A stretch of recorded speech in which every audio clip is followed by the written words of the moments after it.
Welcome back, everyone. This is The Nerdy Truth, and I'm your host, Dr. JJ Walcott. We are focused on harnessing citizen innovation to build the future of tomorrow.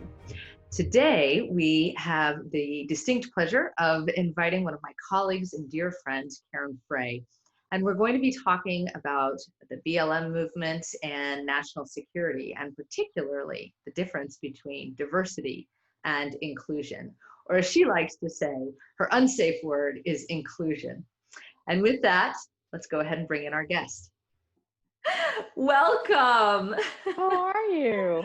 I am well. It's good to see you on camera, which, you know, it's as close as we get to each other these days. I know.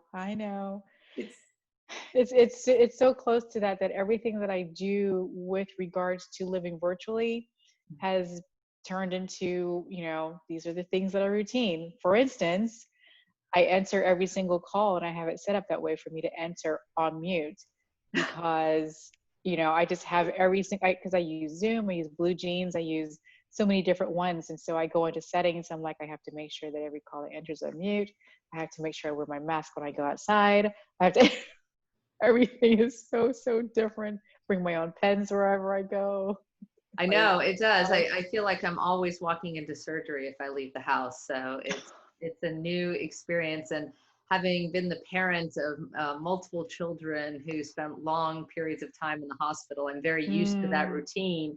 But it's a little surreal to do that going to the grocery store. But I like that term, living virtually. Somebody has to have coined it somewhere. But well, I'm sure they have. But that's, I feel that's what we're doing. Everything is touchless. That's the new coining that new phrase. It's like, we have touchless delivery, we have touchless everything, and I'm like, well, somebody had to touch something. At some point, yes, and it'll be interesting to unpack the impact of all of this. It will. Yeah. There's a purpose in touch, and now just eradicating it cold turkey, it's going to have an impact. And it will, and I'm worried about the impact. I remember when I was growing up, I had a cousin that had chicken pox, and it was the duty of all of my relatives to get us in touch with this cousin and in her face and in her room and hanging around her as much as possible so we all could get the chicken pox, because it was known that if you caught it when you were younger, having it when you were older would have been worse because it could develop into shingles, and shingles is not great when you were an adult, but we knew that then. There is no one who really says, oh yes, let me get exposed to the coronavirus because if I do get it as an adult, this is what it's going to be like for me. Nobody knows what that next, how is this going to be for me in 5 years, 10 years, 20 years? What is this going to do to me? Nobody knows what that's like. So, for people who aren't wearing the mask, or for people who even say, I'm relatively healthy, if I get it, I think I'll be fine. I'm like, but what about down the road? We don't know. We don't. And all this time spent inside, I think, is forcing a lot of issues to the forefront of people's minds. And obviously, the one that has come up most recently, which has been a forever discussion without a doubt, but nonetheless is getting a lot more attention right now, and that's the BLM movement. And I loved your phrase, and I started with it before we got you into the room. My unsafe word is inclusion. It is. I would love, from a national security perspective, we have respected diversity. The Lieutenant General Silveria from the Air Force Academy, he made the statement, diversity is a force multiplier. And I love that. I mean, really, what does that mean? It means that we make better decisions when we have multiple opinions, backgrounds, experiences, expertise, et cetera, in helping make those decisions. But that isn't necessarily the same as inclusion. So I'd love to hear your perspective and what you're seeing happen. So, I do recall, when everyone used to think that diversity was the unsafe word, and you would say it and everyone would either want to shy away or have this horrible argument with you as to saying, well, we're diverse here. Look at all the, splatters of color. Look at all the, men and women. We're diverse here. We're doing good. And for a while that was okay. And for a while you're like, okay, we broke that barrier. We're good. Now let's move forward. And then you had some people who were, it's kind of like you're in a crowded room and you still feel so alone. You're like, all right, yeah, we're diverse, but you know, we are still over here. You've included us into the room, but we are still over here. Then you have all those people who are including themselves over there. And you're like, well, hey, I know we're in the room together, but what do you have going on over there? There's a complete difference between diversity and inclusion. They are not one and the same. You have to get to one to do the other. You have to have a diverse crowd in order to include them in the crowd. But they're not the same thing. And I think now we are beginning to see the effects of what happens when you get a really diverse group of people together and you don't include them into the conversation, you don't include them at the table. It's the same struggle that we've had with women's rights along the ways, and it's the same right that we're having now with Black Lives Matter movement. And imagine someone who has to have the burden of both being a Black person and a woman. And that I held the role of Women in Defense Chapter President. There's sometimes when you were just like, okay, well, if I am in the role of the woman, I'm going to get included. But if I really highlight that I'm in the role of the Black woman, I'm probably going to ostracize myself. And that's a really unfortunate hat to have to wear, because it's, they have this term called code switch. And it's where you literally have to, it's like you wake up every single morning, you're like, what environment am I going to be in today? And you have to say, okay, I'm going to be over here. And as Black people, we've learned to do this so well, because, it's when you leave the house when you're a kid, your mom says to you, you be good today, don't get into any trouble. The environment that you're going into, and that you have to act a certain way, be a certain way, and you have to switch. You don't get to be that same you all the time everywhere you go. So in order to be included, sometimes you have to think, to what expense, at what extent do I have to do this? And when I do this, is it going to be enough? And what have I given up just to get there? Someone on the other side has got to make a concession. And in order to have that balance and that equality, somebody on the other side has to sacrifice something. And I think right now what we're looking at is, you've had the people who are of, privilege. They don't have to think every single day as they walk out of the house, I am white and I am male. All right, I'm good to go. Let me get my coffee. Let me get my juice. Right. But we do have to, on the other side, that's something we have to think about. When you go and you get stopped for, just to put a pin in that for a second, yesterday I was driving home, and I see something that I've seen before, but it was more impactful yesterday. But there was an individual who had clearly gotten stopped for a traffic citation. He was on the side of the road. There was one police car behind him.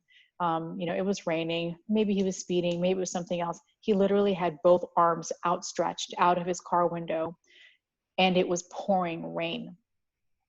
As a white individual, you do not think about doing that. You don't think that you have to do that. What you're thinking of is probably, do I know this police officer? Does he play, any sports in my rec league? Do I, what can I say to him to make him possibly, not, can I build a rapport with him? You're not thinking, is he going to kill me? Is this going to turn into a situation where things go horribly? So when you're included in a conversation, when you are part of an inclusive environment, you actually learn language. You learn how to, you learn body language, you learn verbiage, you learn those things. So if you're in a work environment, if you're in a, any setting, and you have those resources and you have those tools, you get to move to that next level, because, you're like, okay, I see the rule. I see how the game is played. I see how people are talking. I see how this works. I'm already qualified. I'm already skilled. I know how to do my job. Now I just need for you to include me in everything else that's going on. And when you don't have that, when you are in a position where those that hold the keys to this are like, yeah, I see them over there, but I didn't know they wanted to come over here. Well, somebody has to make a concession. Somebody has to say, this is what we are doing over here. I want you involved. I need you at the table. So, so let me pause there for a minute because I think that there are folks who definitely will say, no one invited me to the table. I just got up and walked over there. There Sure. will be folks who say, I grew up poor and it was difficult for me as well. Why do I have to invite someone? I know for myself, I talk a lot about game rules, right? And as I went around the country and I talked to people, I said, we are missing so much of the boat when it comes to education. We think that we're teaching content, math, Right. science, reading, but really there is this huge difference in the way that individuals of means are taught versus those of us who go to the local public school and are taught the content.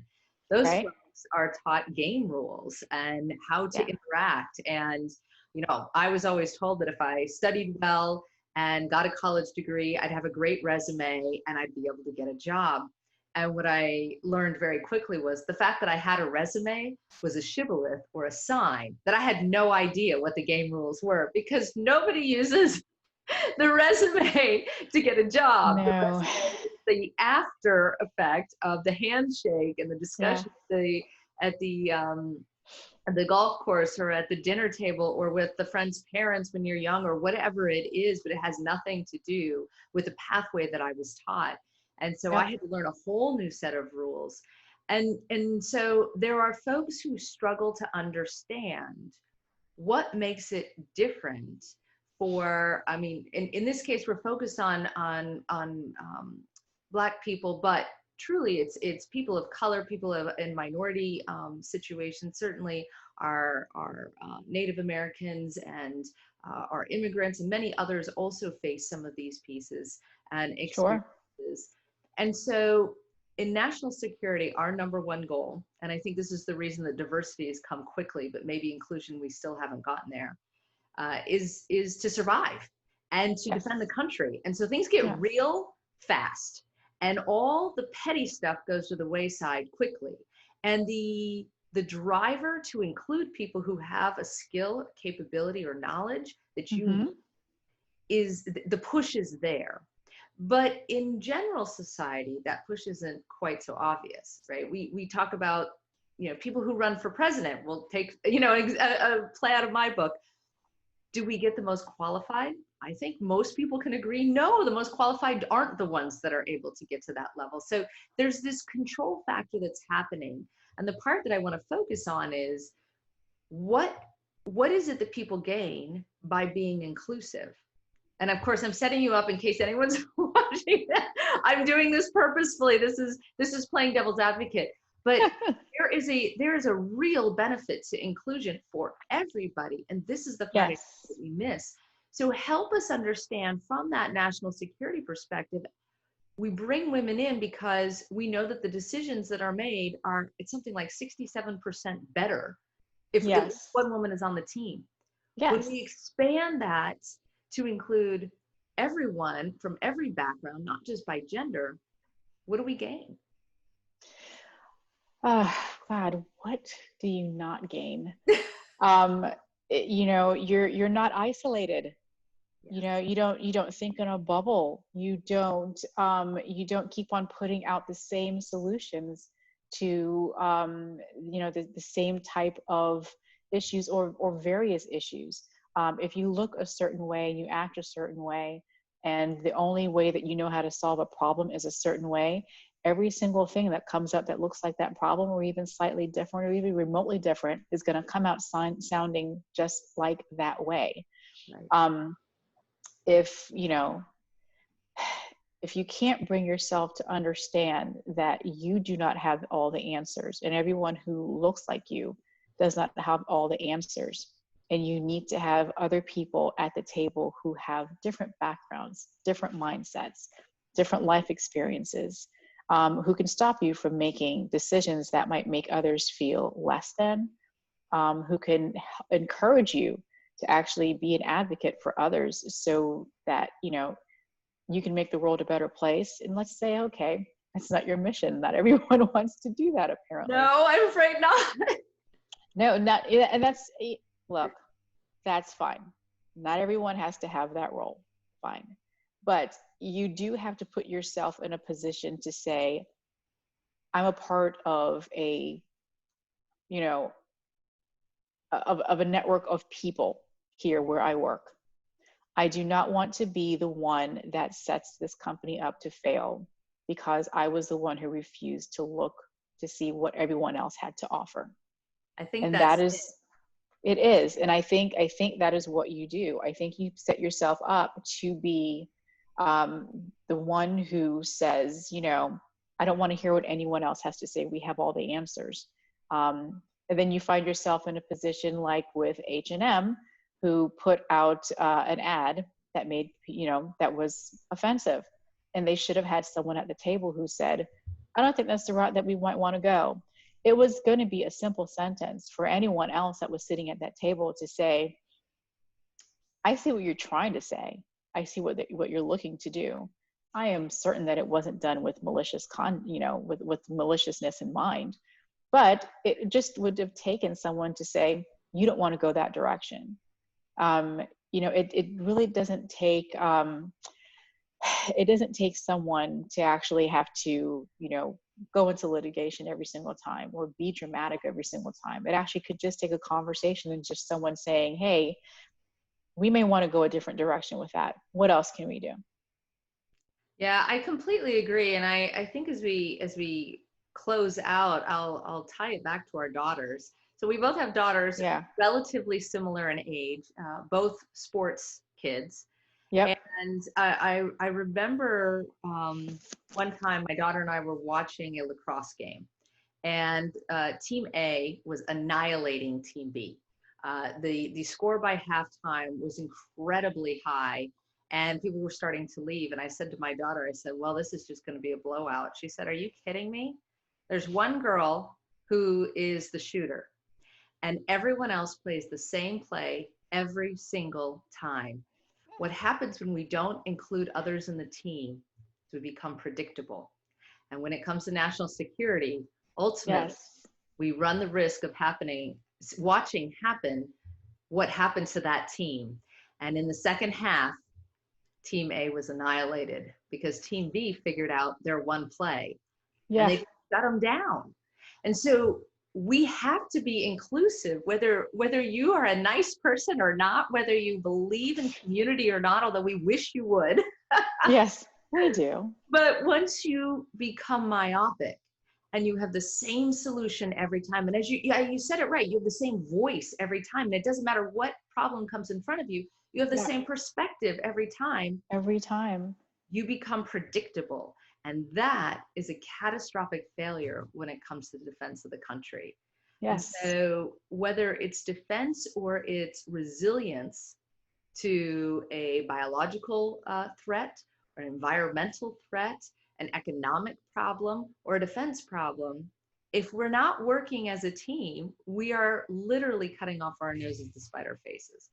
And unfortunately, I think the other side, there are always two sides, and we always have one side that is, and not trying to put down any sides on our political system, but there's always one side that tries to, proclaim that this is what keeps us stronger. This is what makes us better. The other side is trying to be all things to all people. And sometimes that is to our demise, because yes, there are some times when there is one side we are trying to be all things to all people because there are so many people and there are so many needs that do need to be met. But if you really don't want to go the opposite direction, you don't want to say, we are just going to take care of the people who are the majority speakers, the majority ones who look like this, and we're going to cater to them. And then everyone else will just have to follow suit and just catch whatever they can catch. That's not an ideal way to run a government or to how to take care of people. You really do, have to try and say, okay, I want to meet the needs of you, and you, and you, and you. And looking around the room, wow, I said there's so many of you. I want to try and meet all your needs. You're not going to get every single one, but there was going to be one group that says, well, I'm not having my needs met. I'm going to go over here and fight for I'm going to fight for what I want. And their voice could actually be a catalyst to, to meet the needs of someone else. Maybe not verbatim, but maybe in some theory or some, in some way. their needs can be met as well, because they actually had the voice to actually speak for somebody else who didn't look like them, but their needs were still met. You cannot just think that you're going to have, this global economy and, and the money that goes into this global economy, and not try and include, the people that put the money into this global economy, and not try to take care of their needs, and not try to include them in every single way possible. It's not going to work for very long. And I think that's what we're running into right now. We're getting to a point now where it's like, okay, we're at the point now where it's kind of like we're at the table and we're saying, okay, we've got to find a better way to do this. This is not working. We got to make a course change. And if it means that things are going to get, chaotic for a while, as 2020 has proven itself to be, then that's where, books, isn't it? definitely one for the books. Then this is where we need to be. If that's what it takes, then this is where we need to be. It needs to get messy before it gets better. Sometimes we got to clean out that closet and pull everything out before we can put it back neatly. Well, thank you, Karen, so much for joining us. And thank you, everyone, for listening. I'm Dr. JJ Walcott, and this is The Nerdy Truth.